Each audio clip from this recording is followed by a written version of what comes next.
This is Evangelist George McTire of the Word of God Ministry coming at you again with a coronavirus, a COVID 19 update. I'm going to update some numbers for you, and I'm going to show you some of the lies that are being used to basically keep people in a state of panic and fear and caution.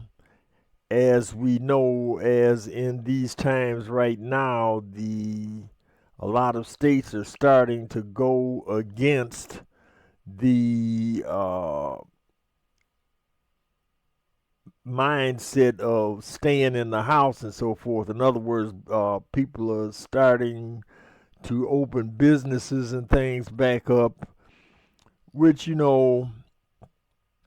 I would say that, everybody, depending on circumstances, should be cautious about things and proceed with caution. I'm not trying to downplay the fact that people need to be cautious about things, but at the same time, I do realize that there are people that, for their own selfish reasons, want to keep the status quo as long as possible because it will benefit them in the long run, especially this November when we go to the polls to vote for who's going to be president for the next 4 years after this president's term is over, his first term.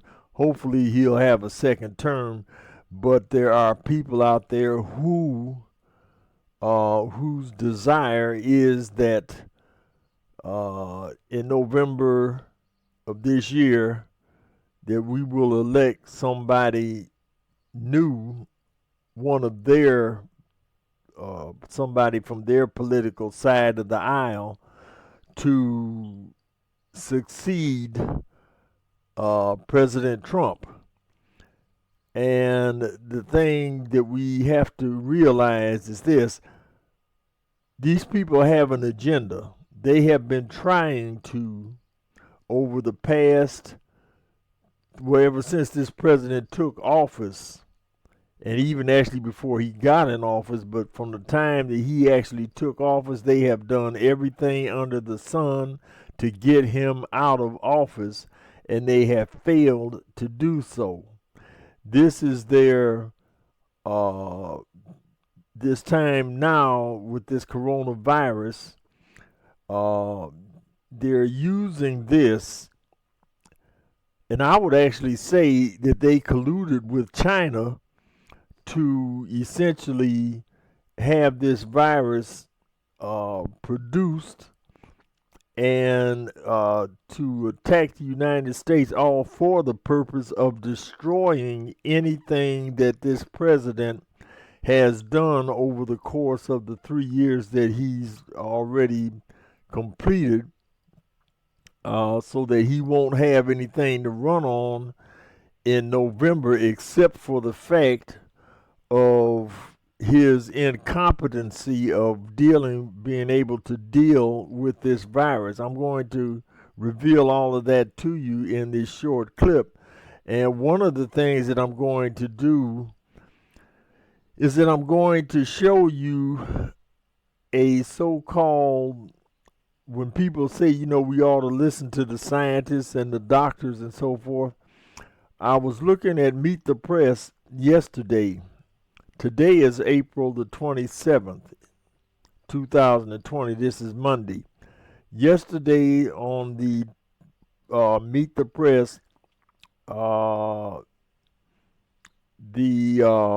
moderator was interviewing a man who is one of these people that heads up a health department or something like that. I'll clarify it later when I show you the actual clip, because I want to show you the clip, and specifically there was something that he said on that clip that was a blatant lie. I don't know where he got what he says. The figures that he quoted were basically a blatant lie. And see, this is the type of things where everybody's saying we ought to listen to science, we ought to listen to doctors. This is just one man, but I will guarantee you that if in a lot of instances, most of the people that this political party, the Democratic Party, looks to for information, these are the type of people that are promoting numbers and things that everybody that the news media picks up and uses as a guideline as to why we need to stay in our houses and so forth. So I'm going to be presenting that along with the updates as far as, the things that I did on the first video as far as the statistics are concerned. So I'll be back with you shortly. Okay, so I'm back now, and I've gotten some of my information gathered here to show you just about what's going on with these numbers that the left are using to essentially instill fear into people. Now, what I want you to do, I'm going to show you a video of a program that I recorded yesterday, Meet the Press. Chuck Todd is interviewing a Dr. Michael Osterholm, who happens to be the director of the Center for Infectious Disease Research and Policy at the University of Michigan. University of Minnesota.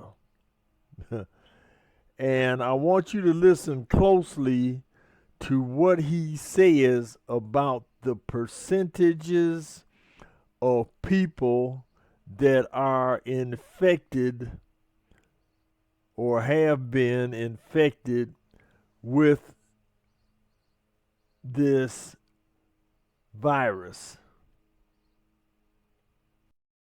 Joining me now is Dr. Michael Osterholm. He is the director of the Center for Infectious Disease Research and Policy at the University of Minnesota. And I want to begin, Dr. Osterholm, with you to respond to something Dr. Birx said earlier on the show. She essentially seemed to imply that we can't ramp up testing as we know it, and that the only way we're going to solve our testing problem is with essentially a breakthrough. Is she right? Is that throwing in the towel on testing too early? Well, she's partially right, but let's just be really clear. There are three major problems with testing right now. One, we don't have the reagents. Our government is not working with private sector companies, as all the other governments of the world are now seeking testing to understand how to best ramp up these reagents that we do need. Number two is we have the wild, wild west for testing right now. The FDA has all but given up its oversight responsibility for the tests we have on the market. Many of them are nothing short of a disaster. And we got into that place because of the fact once CDC had a problem, the FDA just opened the gate, and we have a lot of bad tests on the market right now. The third thing is these tests just don't perform well in low prevalent populations, meaning that right now if you were to test for antibody in most places in the United States, over half the tests would be false positives. So what we need is a major new initiative on testing that gets away from every day just saying how many people got tested. We're missing the mark in a big way right now. Is this, given what we have now, I mean, it sounds like, does the federal government, does the president need to use this Defense Production Act in order to force these private companies to make these reagents? Well, that's part of the answer, but remember, the whole world wants these reagents right now. It's just not the United States. And so we're competing against the world. What we haven't done is really just been clear with the public or with, in many cases, the people who are making these tests what we want. There's just far too much happy talk. There's not enough, what do we need? What is it going to take to get us there, and how are we going to do it? And so even today, it's all about excuses about what we're doing for testing or not. Where's our strategic plan that lays out why we're going to use the test, how we're going to use the test, when will it be available? And we don't have that. Lay out the next 12 months. You've been basically a reality check for a lot of us over the last couple of weeks on, as you just called it, happy talk. So Vice President Pence said this is going to be behind us largely by Memorial Day. My initial instinct was Memorial Day 2021 or 2020. What is your instinct? Well, first of all, let's just take the numbers.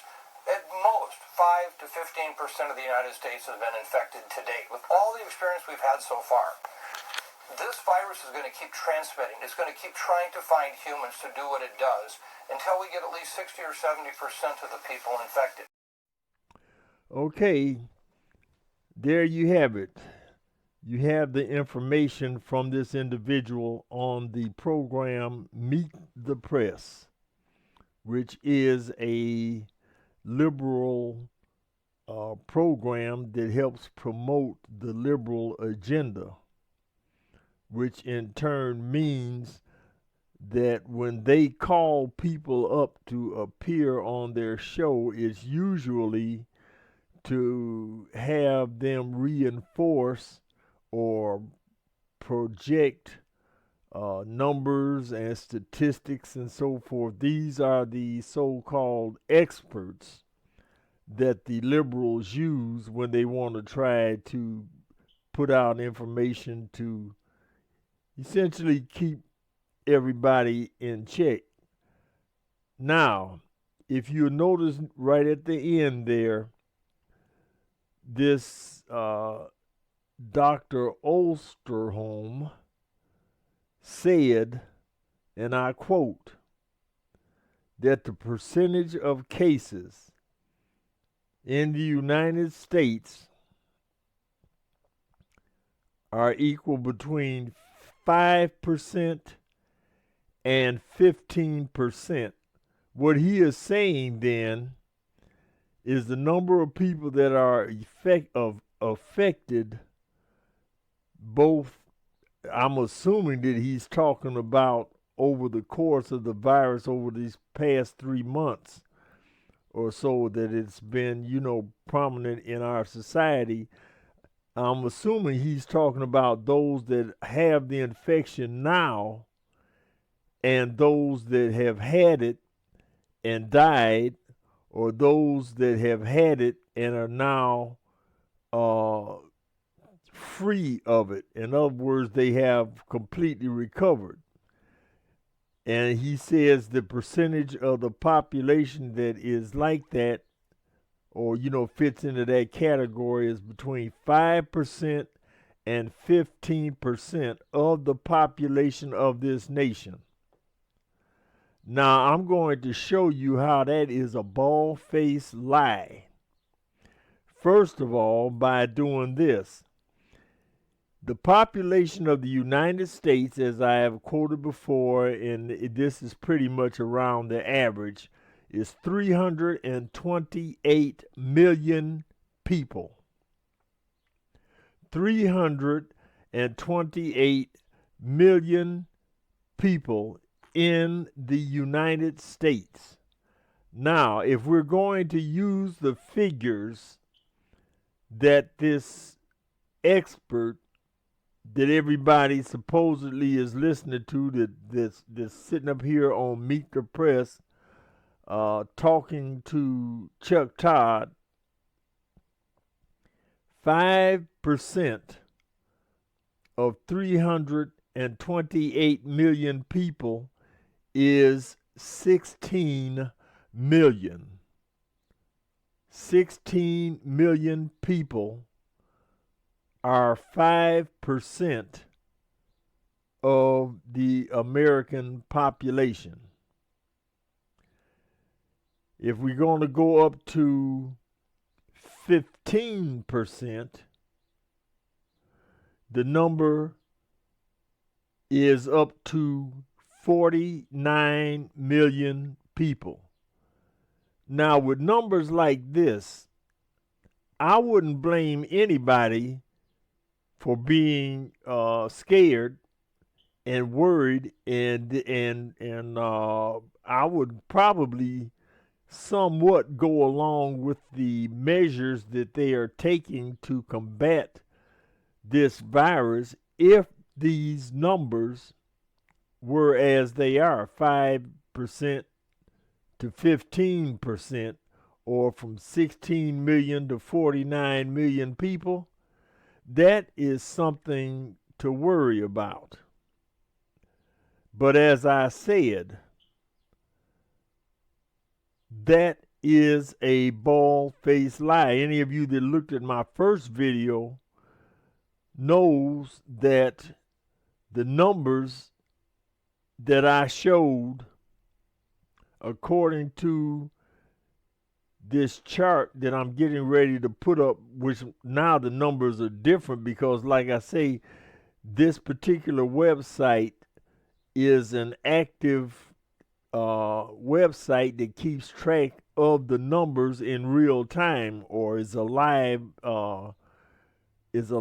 site, which in other words means the numbers that I'm quoting to you and showed you yesterday on this chart are not the numbers that you will find on this website today, because the numbers have gone, have changed, because, as I said, it's a different day and so forth. But as I put this chart up, I want you to look at the chart and what it says about how many people have had the virus, how many people have died from the virus, how many people have recovered from the virus, and look at the numbers, and then look at the numbers that this expert has put forth as being the actual what's going on today.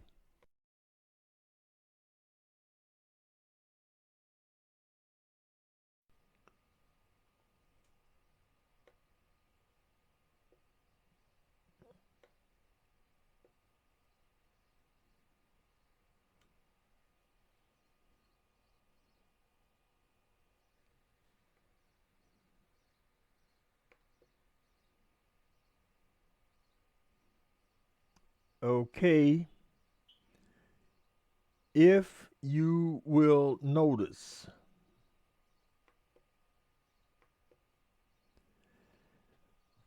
this chart, if you look over to the left side and look down a little bit there, you'll see number 1. It says USA. That's the United States of America. The first column next to that says total cases.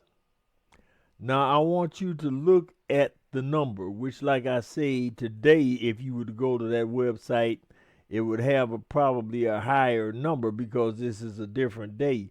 If you notice up above where it says, where the logo is for the actual site, it gives you the site name, virusincov.com. Then it says coronavirus, COVID-19 coronavirus update. Under that it says last updated, and you'll see some numbers off to the side of that. In this case, you see 2020-04-27, which means this picture, or this was taken on April the 27th, year 2020. Next to that, you see 11/05/04. Now, what this means is when I went to this website, it's stamped not only the date but the time that the website was accessed, so you'll know what these numbers are. Anyway, getting back down to it, we got USA on top of the list. Next to it, it says new cases, 16,565. Next to that, it says total deaths, 55,415. Next to that, in red, you see the new deaths, 474. Next to that, you see active cases, 813,126.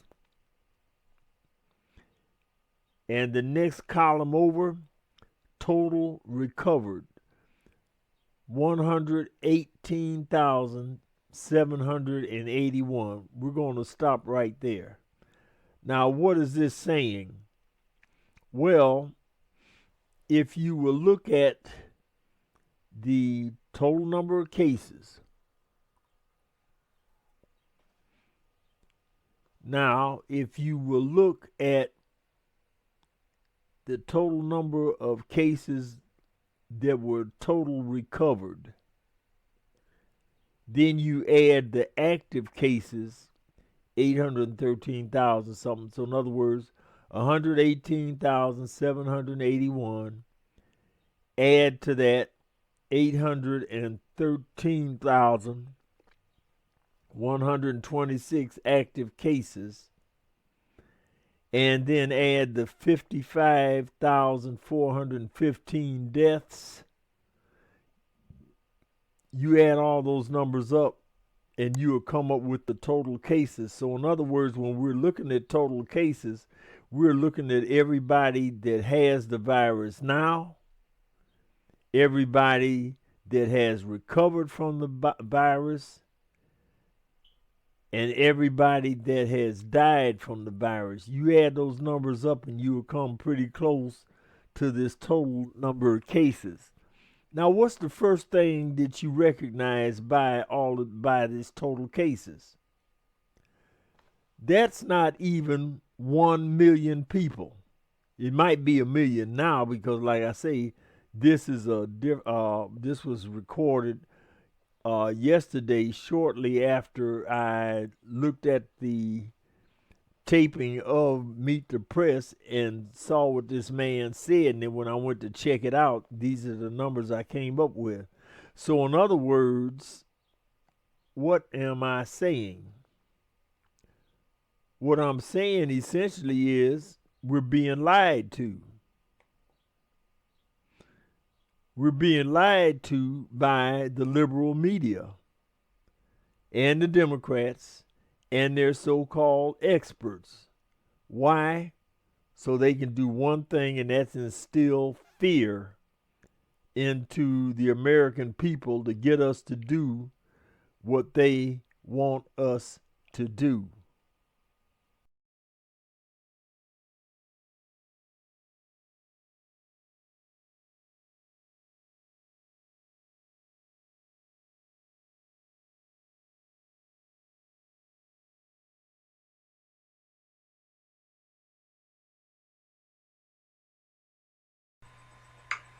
Well, there you have it. You see the actual expert that came on Meet the Press, probably invited by Chuck Todd, because the only way you usually get on his show is by invitation. And we all know that Meet the Press is part of a liberal organization connected with NBC, MSNBC, and CNN and all these things. They all work together for the express purpose of disseminating false information. false information. And the reason they do that is for one specific purpose, and that is to instill fear into people. So much so that when a Republican comes along and says that things aren't that bad or something like that, they are quick to jump in and say, see there? Republicans don't care about what's going on in this nation. They'd rather see you die and things because Donald Trump wants to get reelected in November, and therefore he don't care who he puts at risk. He could be killing people. I've listened to Al Sharpton. I've listened to Michael Eric Dyson, and I've listened to this talk show host on Sirius XM, Joe the Black Eagle Madison, coming on Facebook, coming on Twitter, talking on his program how Donald Trump wants to kill people. All of this sets up what in a person's mind? Fear. And what happens?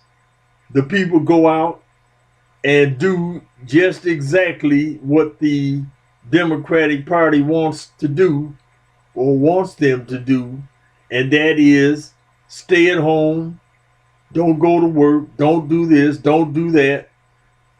And the result, like Donald Trump said, is that some of y'all can probably remember when this virus first came prominent in the United States, and the fact that Donald Trump said that we don't want the cure to be worse than the disease. Well, see, if you listen to the liberals, they say that goes to show that he doesn't know what he's talking about. But here we have a so-called expert getting on national TV talking about all the things that's failing in the United States because the government run by Donald Trump. You know that's who the buck stops with, Donald Trump. That things are as bad as they are because Donald Trump thinks he knows everything and carrying on this, that, and the other. While in reality, what is happening is that the Democrats know that the majority of citizens in this nation, especially those that support them, take their word for everything. They won't go check up on anything any one of them says. It could be high noon here in Detroit, Michigan. Sun could be shining up there in the sky right at high noon. You know how high noon is in the middle of July or something like that. And the Democrats could probably come out and tell you that it's midnight and not high noon. And things have gotten so bad, people will have to actually go out and look to see. And then even when they see the sun sitting up there, they say, well, it looks like it's noon, but because so-and-so says it's midnight, then it must be midnight. Then they say, oh, well, I know what it is. Probably somewhere else in the world, while it's noon here, it is midnight in some other country or something like that. But the bottom line is, whatever these people tell their people, the people that are behind and support the Democratic Party, and especially the black community, here's what the Democrats are looking at. If you're a senior citizen, you probably too old, too senile, too lazy or something like that to pick up a book, go on the internet, if you know how to use the internet, go on the internet and search up statistics and things, be able to, run the numbers and crunch the numbers and see if what you're hearing from the news media and from the left coincides with what you're being told. They don't have senior citizens don't do it, and then we've got the black community. The Democrats know that for the most part, the black community is too illiterate to, even if you did show them numbers and things, they couldn't figure it out because they're functionally illiterate. Not by the fact that the black community is illiterate by nature.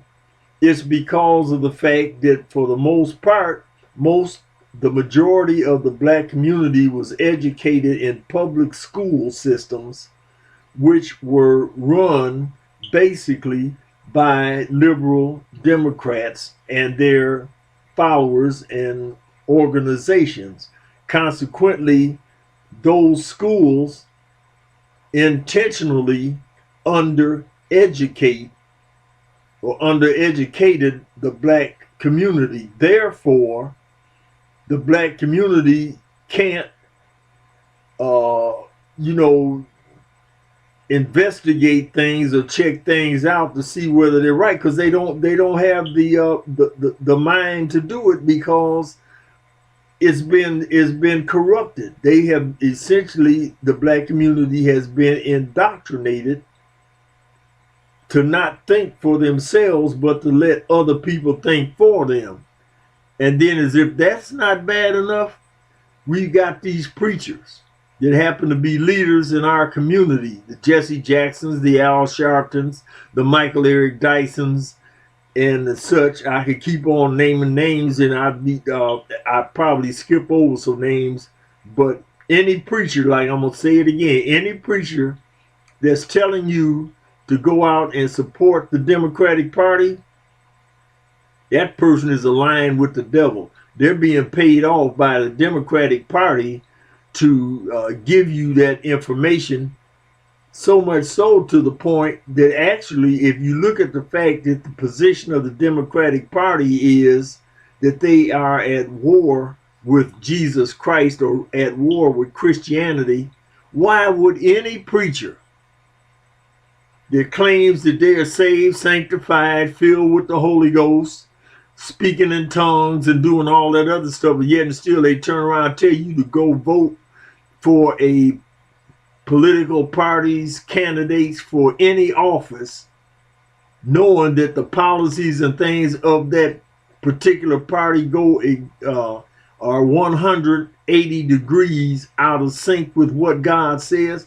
What kind of preacher would do that? A preacher that is a antichrist, a wolf, a false in sheep's wolf in sheep's clothing, a false prophet, or whatever you want to call them. You need to get away from them. Now, as I said, looking at the numbers that this man gave, he said 5 to 15% of the population are affected by this disease. But yet and still, if you look at the chart that I gave you, and I'm going to put up the numbers on the screen. I'm just talking right now, but I'm going to put the numbers up after I get through recording. Then I'm going to come back and put the numbers up so you can see it for yourself. But the numbers that this man is giving, he's supposed to be an expert now, versus the numbers that the website says. He's at least 14 and as much as 47 or 48 million people off on his numbers, as far as those people that have been affected by the virus, because the table gives you the whole list of how many people altogether had the virus, how many have recovered, how many are still have the virus active on them. So in other words, the chart is giving you the whole gambit of everything that has happened since we've been taking records on these things. And then as far as the deaths are concerned, like I told you in the other video on the issue of coronavirus deaths, medical people all over the country have been instructed that no matter what a person may have died from, it don't have to be coronavirus. It could have been a heart attack, a stroke, or something else. Or even, I heard in one instance, somebody was diagnosed as dying from a stroke when in actuality they were shot to death. Now, why did that case, why did that take place? Very simple. Medical examiners and things don't want to take any chances of spreading the virus or putting their own lives at risk by trying to do an autopsy on a person to find out what the person died from. Plus the fact when they ship the body to the funeral director will know that because this person supposedly died from the antivirus, from the coronavirus, that they have to take special care in handling the body. And so they don't want to send somebody to an undertaker that's been shot and died from a gunshot wound, even if the gunshot wound was to the head. If that person has the coronavirus on them, the funeral director has to know that. So what they do is they're just putting everybody that's dying, if they've got coronavirus in their system, they are to be labeled as having died by that on their death certificate. First line of the death certificate, coronavirus, COVID-19 or something along that line. Second line, gunshot, or second line, heart attack. Second line, stroke. Second line, poisoning. Second line, Alzheimer's. Second line, whatever the case may be. If you got coronavirus in your system and you die, and you didn't die from the coronavirus, because most people will know if you die from the coronavirus, that means you've been hooked up to a ventilator. Some people haven't even been hooked up to ventilators and have died, but because they had the virus on them or in their system, they were listed as having died by that. So, like I say, I'm going to put some of these numbers up here as I close out this clip. I told you I'm not going to run long on it, but you, for the next few minutes, take a look at the numbers, look at the chart, look at the website name and so forth. I'll put that up there as well. And you look at all of that and listen next time. You mark that website down and look at it every day, so you can keep track of the numbers. And then when you hear people talking about so many hundreds of thousands of people have died and so many people are affected and carrying on, you'll know the truth for yourself. And think about this also. When you go to the polls and vote in November, consider the fact that these people are lying through their teeth about this. What else are they lying about? Because remember, their whole focus is getting Donald Trump out of office. I'm out of here.